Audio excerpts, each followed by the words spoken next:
our country has made under President Trump's bold leadership. Given the complete mess that President Trump inherited from Joe Biden and radical left Democrats in Congress, what this administration has accomplished since January 20th has been nothing short of remarkable. While most politicians promise big on the campaign trail and break those promises once they get into office, President Trump promised big and has delivered even bigger.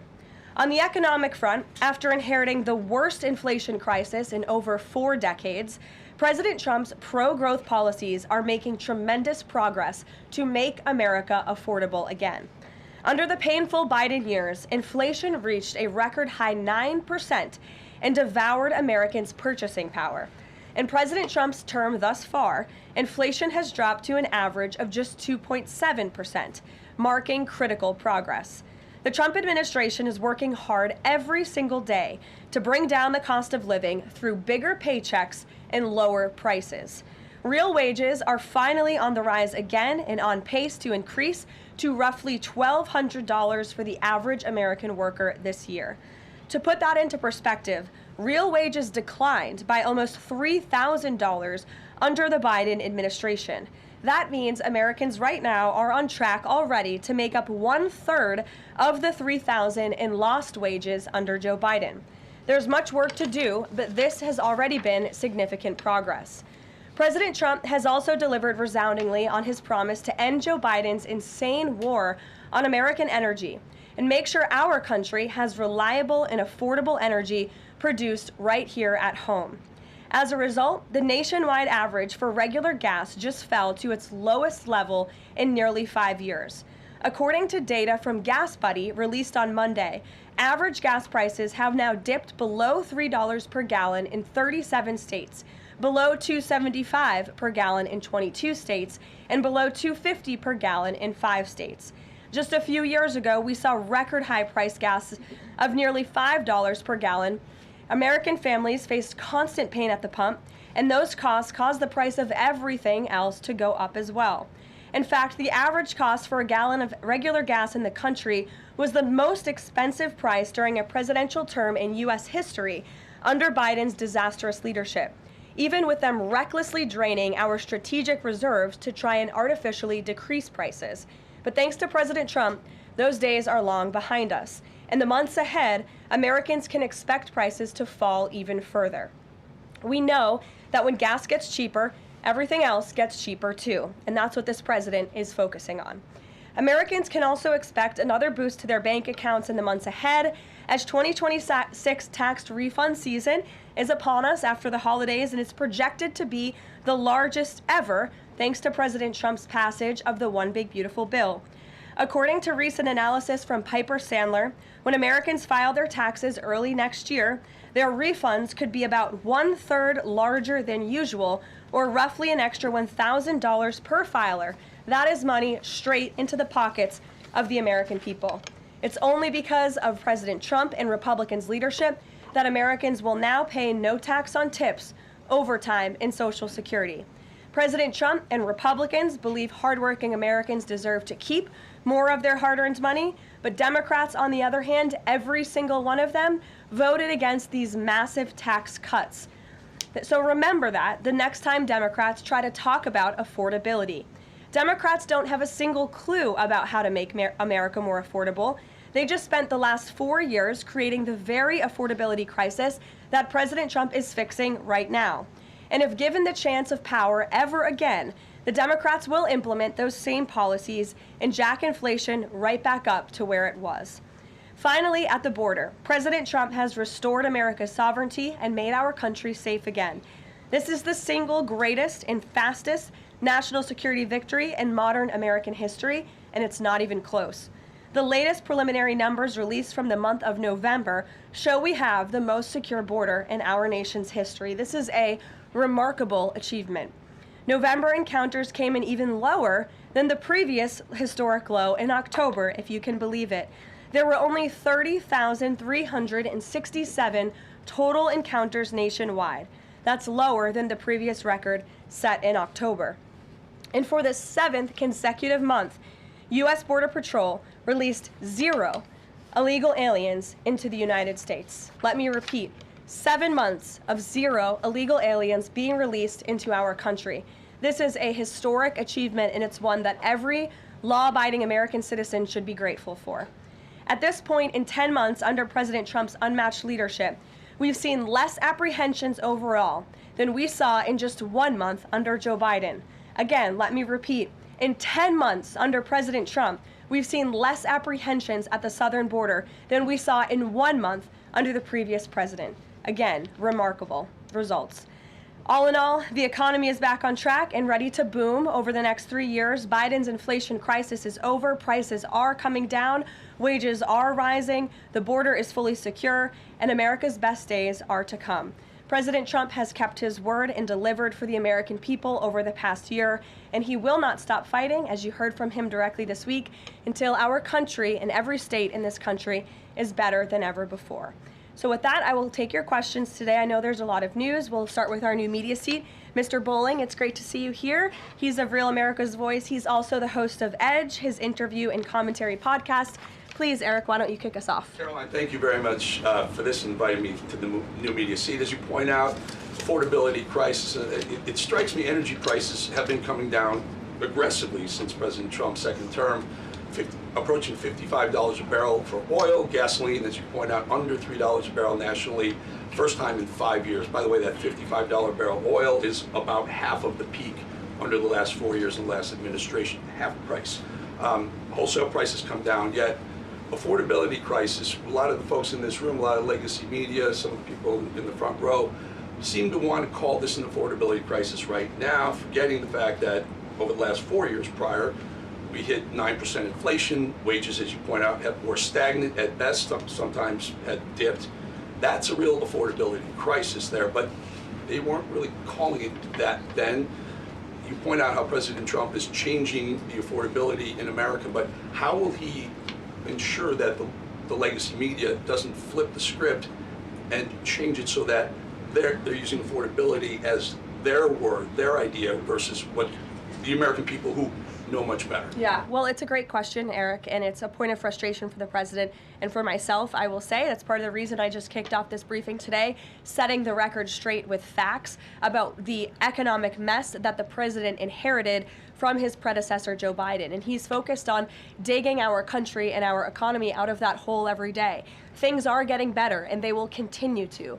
And President Trump understands better than any politician in this city the pain that the American consumer has been feeling for years now because of the last administration's policies. You heard him in the great Commonwealth of Pennsylvania this past week campaigning and talking to these voters, saying, I was elected to fix this problem, and I am fixing it. Don't forget who created it, and that's the Democrats.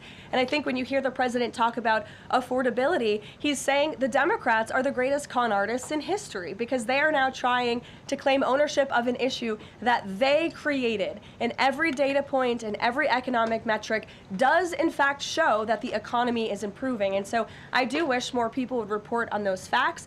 I do wish that more people would remind the American public how we got here and why. It does not mean this president is discarding the feelings of the American people. He gets it better than anyone, which is why his entire administration has been focused on the issue of the economy and energy prices since day one. If I may Sure. follow up, it's reported that around 10,000 commercial driver's license operators have been pulled by your transportation secretary department. Will the president apply that same metric? For the reason was the operators weren't speaking or reading English to a level that was safely, people thought they would safely be able to operate trucks on our roadways. It's estimated in California around 40% of Uber drivers, Uber and Lyft drivers, don't speak English proficiently, and the number's 45% in Minnesota. Will this same rule or metric apply to the gig economy like Uber and Lyft? So I don't have any announcements on further regulations, if you will, from the Department of Transportation with respect to this issue. However, I will just reiterate the Trump administration's position is that truck drivers, particularly those driving big rigs on our nation's road and highways, who have a great responsibility to keep the American public and their fellow citizens safe, should be speaking English and should have an ability to read English proficiently. I think that's a very common sense policy to have. And we've unfortunately seen, and the Department of Transportation has uncovered and is actively working to fix these state-sponsored commercial trucking driver licenses, which were going to people who are not qualified to be driving these massive trucks on American roads, and they're endangering the lives of our fellow citizens. We've unfortunately seen many vehicle accidents across the country where people have lost their lives because of drivers that were just simply unqualified to be driving these trucks. So I know this is something DOT and Secretary Duffy take very seriously. Peter. Thank you, Caroline. Based on the way that things stand right now, is Operation Southern Spear about drugs or is it about oil? What I will tell you, Peter, is that the Trump administration is focused on doing many things in the Western Hemisphere. The president has taken a new approach that has not been taken by any administration for quite some time to actually focus on what's going on in our own backyard.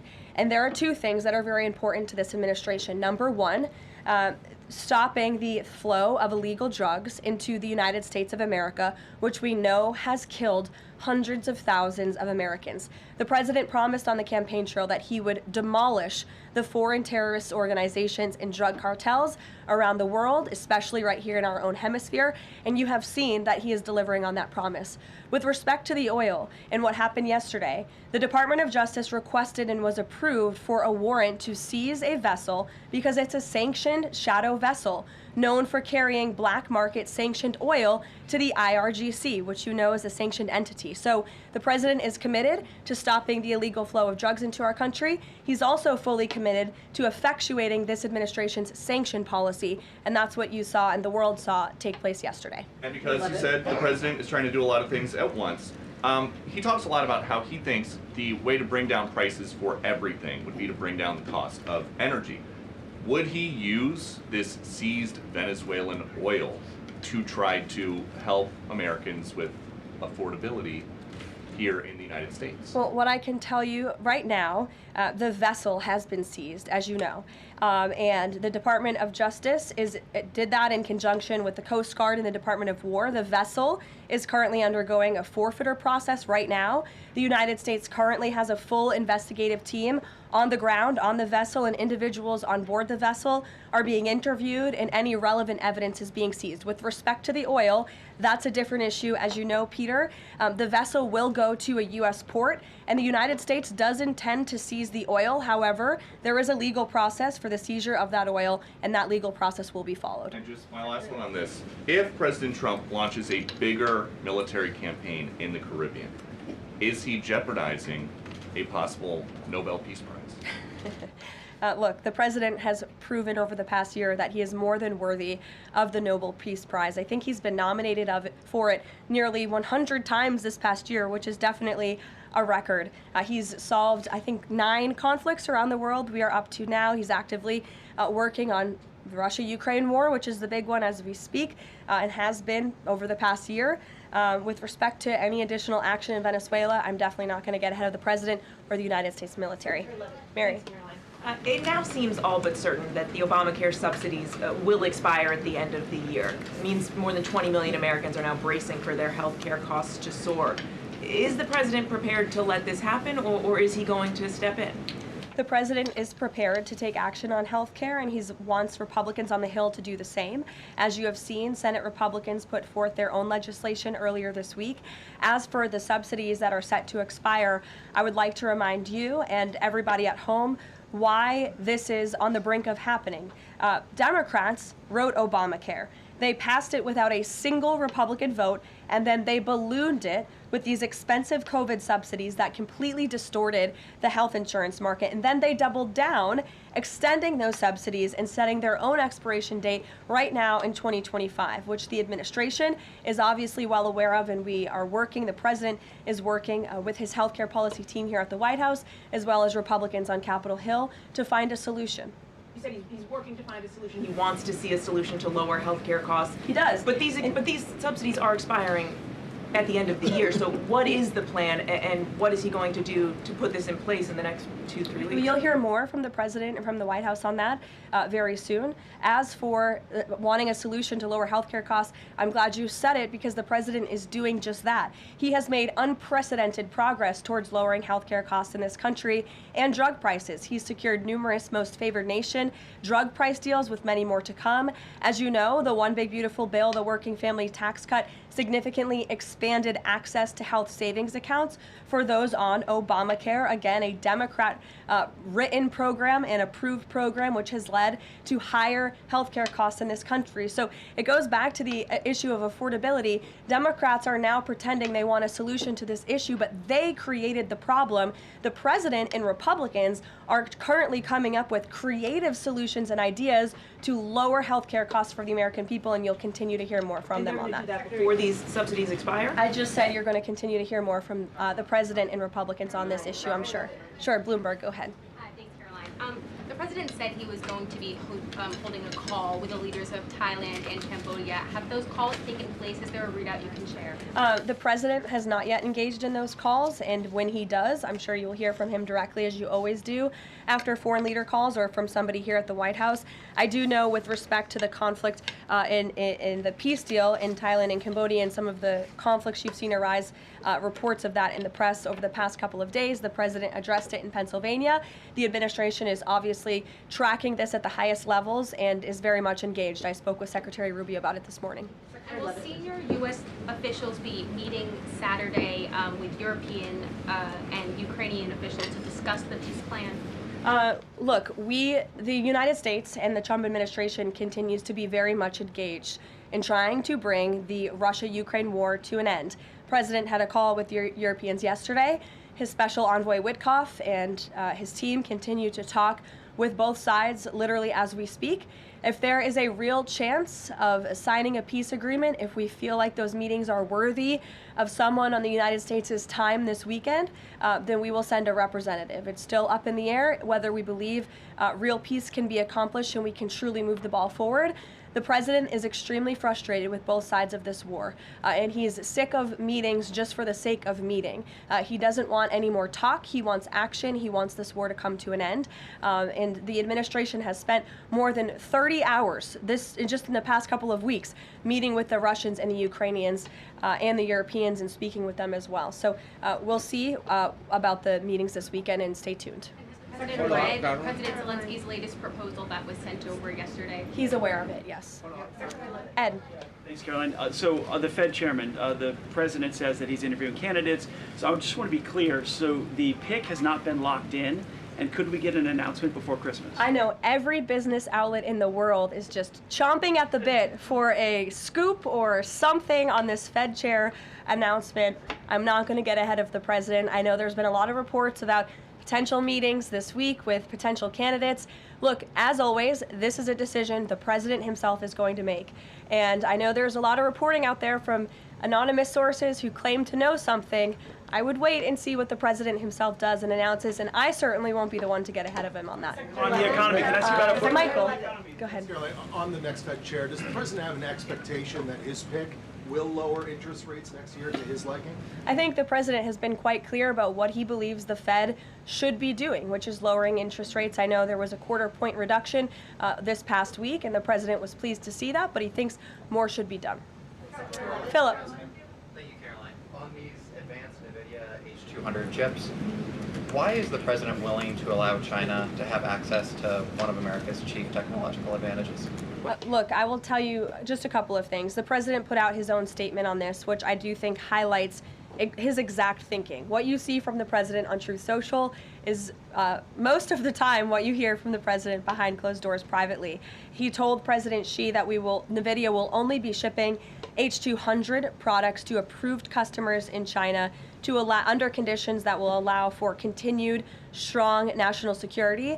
The administration continues to maintain a strict export control regime, and we are ensuring that the Blackwell chip and other advanced technologies stay right here in America, and these H200 chips will only be sent to China after undergoing a security inspection here in the United States. Elizabeth. Thank you, Caroline.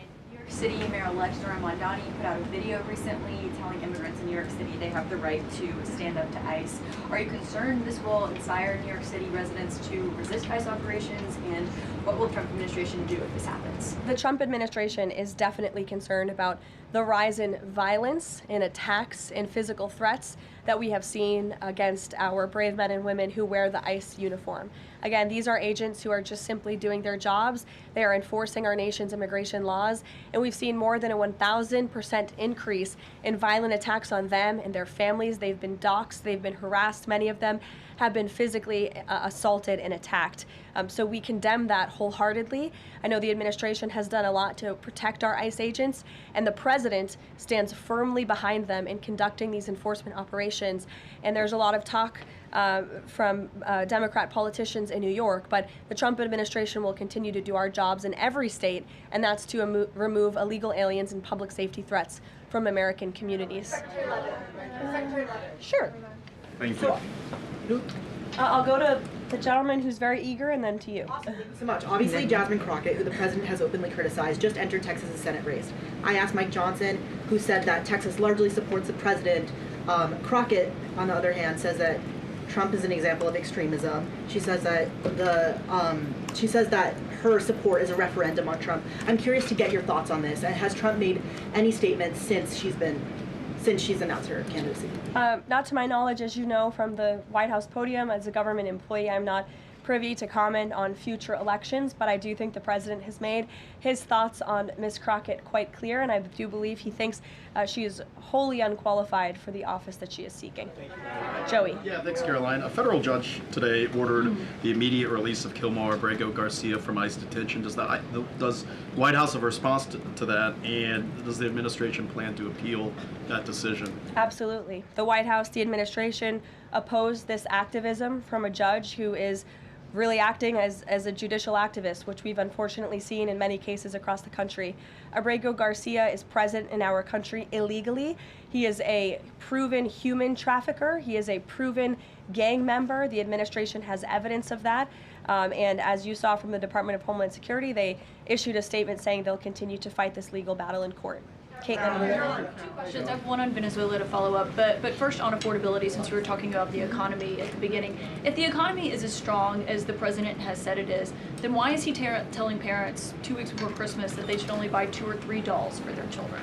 Look, what the president is saying is that if we want products made right here in America, if we want them to be made from American small businesses, which is a large part of the reason the president has effectively implemented tariffs, then we're going to have better quality products right here in the United States. Maybe you'll pay $1 or $2 more, but you will get better quality, and you'll be supporting your fellow Americans by buying American, and that's what the president was saying.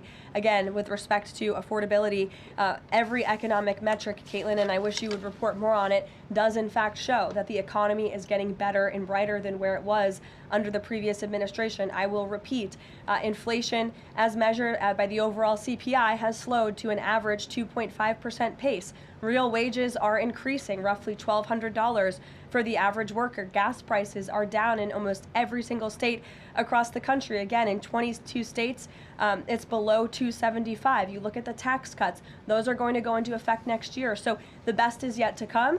The president is digging our country out of the economic hole that the previous administration put us in, and that's what he's talking about. It was a year ago, as you know, and grocery prices have been up. So we've covered the economy, but there's mixed signals in terms of what that looks like. But on inflation is down from where it was. As measured by the overall CPI, it has slowed to an average 2.5% pace. This is down from what the president inherited. The president inherited 2.9% in January. Today it's at about 2.5%. So we're trending in the right direction with more to come. And I would remind you, when President Trump left office in his first term, inflation was 1.7%. And the previous administration jacked it up to a record high 9%. So again, in 10 months, the president has clawed us out of this hole. He's kept it low at 2.5%, and we believe that number is going to continue to decline, especially as energy and oil prices continue to decline as well. It wasn't high under Biden. They're just saying it's not. Well, nobody reported on it being high under Biden. My predecessor was standing at this podium, but now you want to ask me a lot of questions about it, which I'm happy to answer. But I will just add, there's a lot more scrutiny on this issue from this press corps than there was. Well, in the previous administration said that too. My predecessor stood up at this podium and she said inflation doesn't exist. She said the border was secure, and people like you just took her at her word, and those were two utter lies. Everything I'm telling you is the truth, backed by real factual data, and you just don't want to report on it because you want to push untrue narratives about the president. Go ahead. Question on Venezuela, Karoline. I'm not going to take your follow-up. Go ahead. Is the White House optimistic about the upcoming redistricting vote in Indiana, and what happens if it fails? We'll see how the vote plays out. That's a political matter and, frankly, a legal one, and I won't comment on it here. Brian. Thank you, Caroline. I'm going to go back to the Fed. I have two topics I just want to address with you. The first one on the Fed. The president did say yesterday that he was meeting with Kevin Warsh. This is your favorite story in the world, Brian. It is our favorite story. The president said yesterday he was meeting with Kevin Warsh to talk about the Fed chair, interview for a Fed chair role. Can you just say how that interview went with him? I won't comment on private meetings without the president's deal. The president did address this also yesterday. He said that he believes that the sale of CNN should be attached to that deal with Netflix or with Paramount if anything happens down the road with them.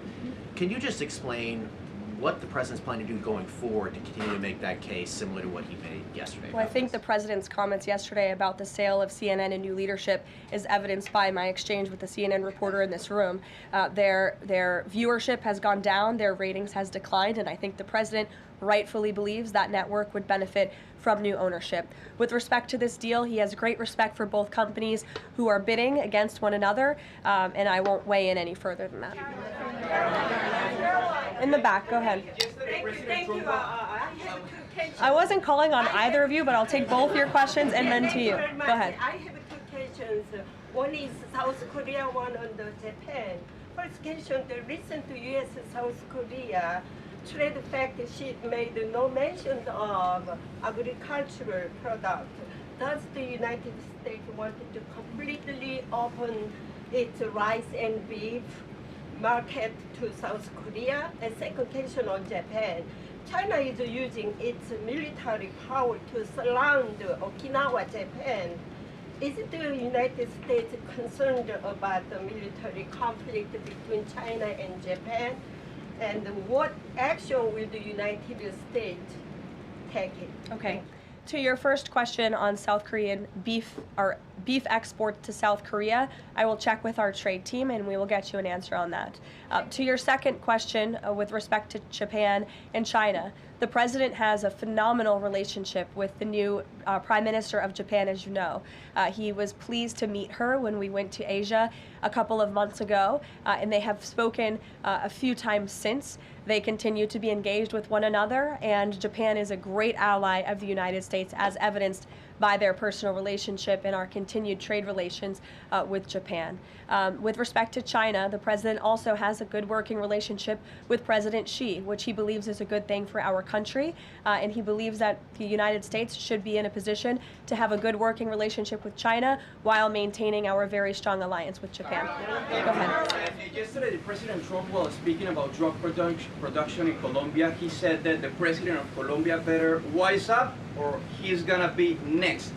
What was he meaning exactly? And the other thing is that President Gustavo Petro of Colombia responded to that statement by issuing a formal invitation to President Trump to go to Colombia and to see firsthand how the authorities in Colombia are fighting against drugs. Do you think that President Trump would consider that? Well, that's very interesting. I hadn't heard the news about that invitation. I will let the president speak directly to it on whether or not that's something he would entertain. But as for his comments yesterday towards President Petro, he has been saying some very alarming and frankly insulting things towards the United States of America, and the president doesn't like it. Yes, in the blue. Caroline? Yes, go ahead. Thank you. The president's been spotted out and about a number of times with bandages on his hands. Could you please explain what that is about? Secondly, he noted on Truth Social the other day that he had aced 3 cognitive tests. Could you please clarify when those tests took place? I can do that at a later date. I obviously don't have that in front of me. The president has spoken about that quite extensively throughout the years. As for the bandages on the hand, we've also given you an explanation for that in the past. The president is literally constantly shaking hands. The Oval Office is like Grand Central Terminal. He is meeting with more people than any of you even know about on a daily basis. He's also on a daily aspirin regimen, which is something his physical examinations has said in the past as well, which can contribute to that bruising that you see. Sure. Thank you, Caroline. Back to that oil tanker, just want to know, was this a one-off, or is it safe to say the administration is taking a more active look at the oil industry in Venezuela, whether targeting other oil ships or perhaps Venezuelan oil production facilities in Venezuela? Well, I won't broadcast any future actions from the administration, but I will just reiterate that the Trump administration is executing on the president's sanction policies and the sanction policies of the United States. And we're not going to stand by and watch sanctioned vessels sail the seas with black market oil, the proceeds of which will fuel narco-terrorism of rogue and illegitimate regimes around the world. Andrew? Thank you, Caroline. Two for you.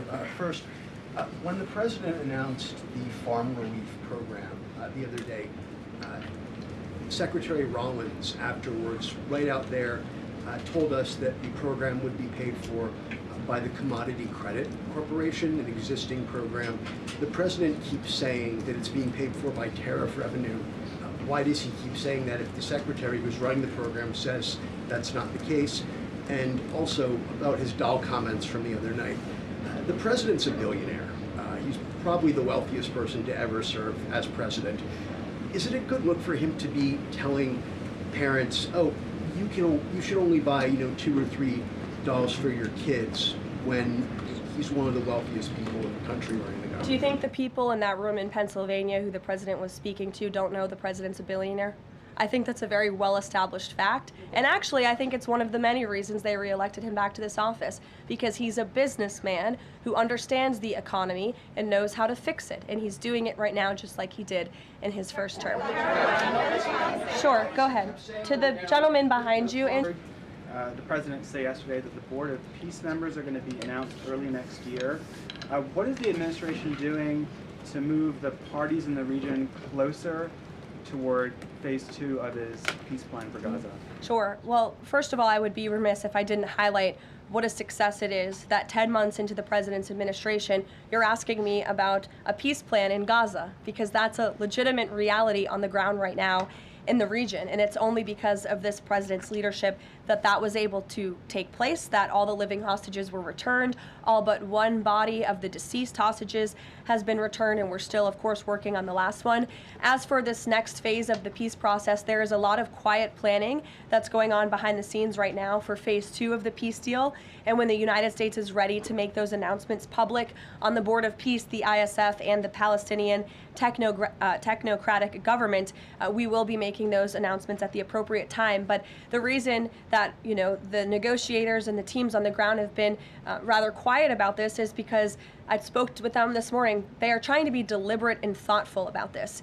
Peace in Gaza, in the Palestinian Strip, is something, the Gaza Strip rather, is something that people have been trying to accomplish for 70 years. So, this is a complex problem, and this administration wants to be very thoughtful about it, and we want to ensure an enduring and lasting peace. And when those announcements are ready, they will be made. Sure. Thank you. There have been reports that Vladimir Putin called Maduro today to reaffirm his support. I wanted to ask if it is concerning to the president that Putin has given such a warm embrace to Maduro. I don't think that would be concerning to the president at all, no. I'll let him speak on it further. Spoken to Putin about that? He has not spoken to President Putin today, and I understand that call took place this morning, so the answer is no.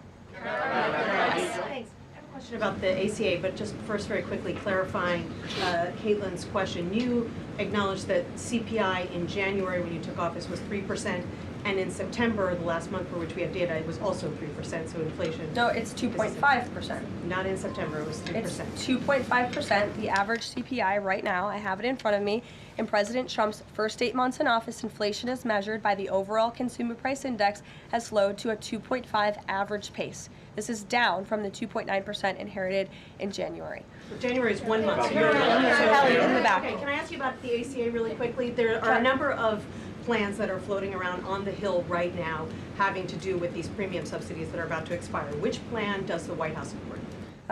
Again, I have told you now a few times that the president and the Republicans will continue to unveil creative ideas and solutions to the healthcare crisis that was created by Democrats. And I know Chuck Schumer is putting up a vote today. This is a political show vote.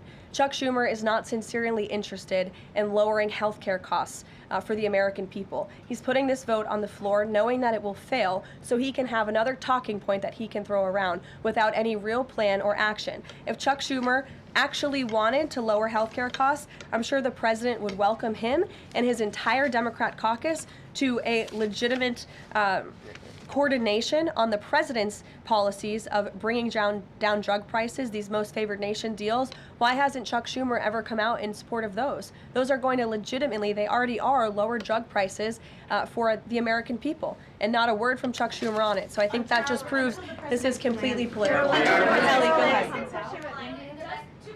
On Venezuela, does the president consider the seizure of the oil tanker an escalation or a step towards war with Venezuela? I think the president considers the seizure of the oil tanker as effectuating the administration's sanction policies, which I've already discussed previously. Potential invasion or potential land strikes in Venezuela aligned with the president's supporters, the MAGA base, does it risk the potential for a prolonged war and U.S. troops involved in that? Prolonged war is definitely not something this president is interested in. He's been very clear about that. He wants peace. He also wants to see the end of illegal drugs being trafficked into the United States and taking the lives of hundreds of thousands of Americans across our country. And he's thinking about that every day here at the White House. With every drug boat that is taken out by this administration, we are saving thousands of lives by deterring those drugs and stopping those drugs from flowing into our country. You will all, excuse me, you'll all hear, excuse me, you will all see the president tonight. He'll be making remarks at the Congressional Christmas Ball, which will be taking place here at the White House. And later this afternoon, he will be signing some congressional bills and executive orders that we, as always, will keep you apprised of. Thanks, guys. Can you say a word about the call with Modi?